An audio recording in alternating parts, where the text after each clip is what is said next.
조갑제 TV 시청자 여러분 안녕하십니까. 2025년 5월 23일 사전투표일까지 6일 되는 날입니다. 저는 1987년부터 치러진 모든 대통령 선거를 취재를 했습니다. 지난 87년부터 9번의 대통령 선거가 있었습니다. 그리하여 뽑힌 대통령이 노태우, 김영삼, 김대중, 노무현, 그리고 이명박, 박근혜, 문재인, 윤석열, 이번에 한 분 이렇게 되는 거죠. 그 취재를 하면서 지켜본 바로는 하나의 공통점이 있습니다. 선거 기간 중, 선거 기간이 현재로는 22일입니다만은 20일 선거 기간이 딱 시작되기 전에 있었던 여론조사대로 당락이 결정되었습니다. 즉 선거 기간 시작할 때 여론조사에서 1등 하던 사람이 모두 다 당선되었습니다. 모두 다 당선되었습니다. 노태우, 김영삼, 김대중, 노무현, 이명박, 박근혜, 문재인, 윤석열 8분. 8분은 22일 전에 여론조사에서도 1등 하던 사람이었습니다. 그리고 결국은 골인할 때도 1등으로 골인해가지고 대통령이 되었습니다. 마지막 한 일주일 정도는 여론조사가 공표가 금지되어 있습니다.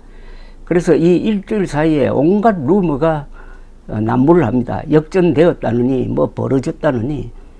그래도 출구조사를 딱 하면은 정확하게 당락을 맞추는 것이 되는 거죠. 출구조사가 또 틀렸던 적도 한 번도 없습니다. 다만 아주 아슬아슬했던 적은 몇 차례가 있었습니다. 가장 아슬아슬했던 것은 2022년 3월 9일 윤석열 후보가 0.74%포인트 약 24만 표 차이로 이길 때가 가장 접전이었습니다. 그전에는 87년 대통령 선거 때는 당시에 1로 3김이라고 그래가지고 노태우 후보 그리고 야당이 세 분 나왔습니다. 김영삼, 김대중, 김종필 이 세 분이 표를 가지는 바람에 36.6%로 노태우 대통령이 당선되었습니다. 지난 87년 이후 그러니까 38년 동안 있었던 대통령 선거 중 가장 낮은 득표율로 당선된 분이 노태우.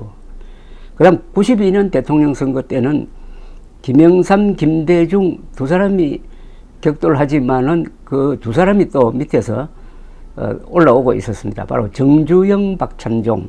그러나 결국 김영삼 후보가 약 200만 표 차이로 넉넉하게 당선이 되었습니다. 1997년의 대통령 선거가 아주 격전이었습니다. 외환 위기 속에서 치러진 선거였습니다. 당시에 야당 김대중 후보는 김종필과 손을 잡아서 이른바 DJP 연합이라는 것을 만들어냅니다.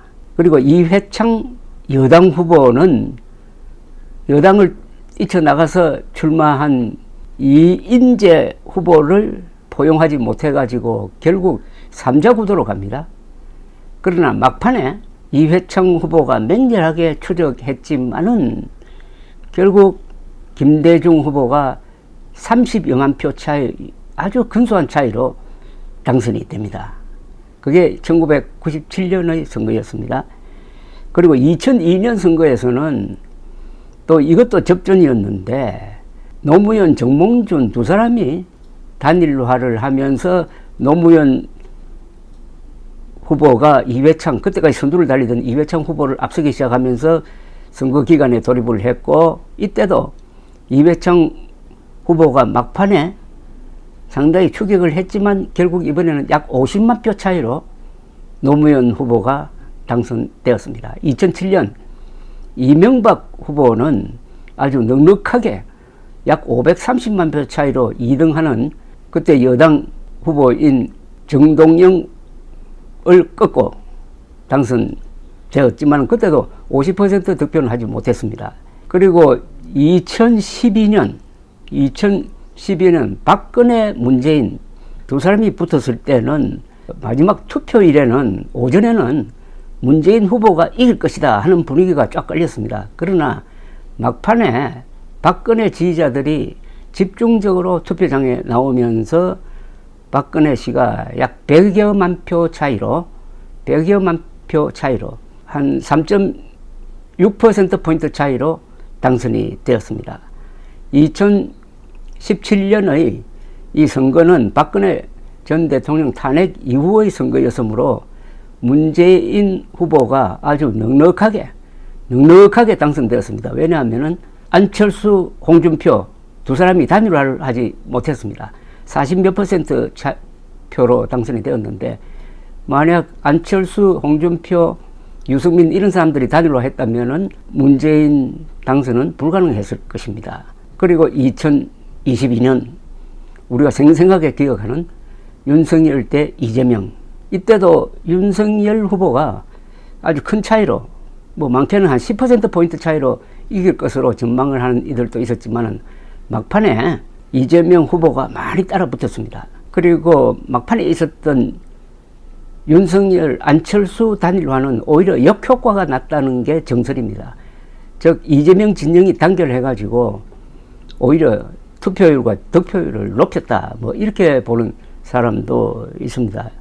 이런 이야기를 하는 이유는 요사이 김문수 후보의 추격이 시작되었다 해가지고 일부 여론조사에서는 오차범위 안에 들어갔다 하기도 하고, 또 어떤 여론조사는 수도권에서, 특히 서울에서 김문수 후보가 이재명 후보를 오히려 앞서고 있다, 이런 이야기까지 나오는데, 이 두 가지 예를 든 것은 이건 그 조사 방법을 가만히 들여다보면 그건 믿을 수가 없습니다.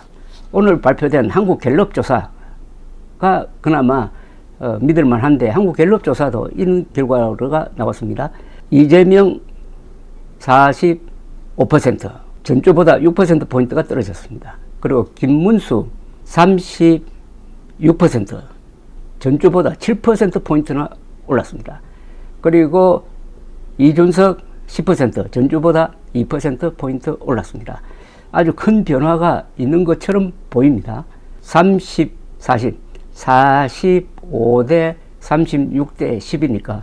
그러나 그 여론조사 내용을 좀 들여다보면은 내가 보수다 하는 보수층이 평소보다 상당히 많게 여론조사에 응한 것을 알 수가 있고, 내가 진보라는 사람들은 오히려 여론조사에서 좀 줄어든 것으로 나옵니다.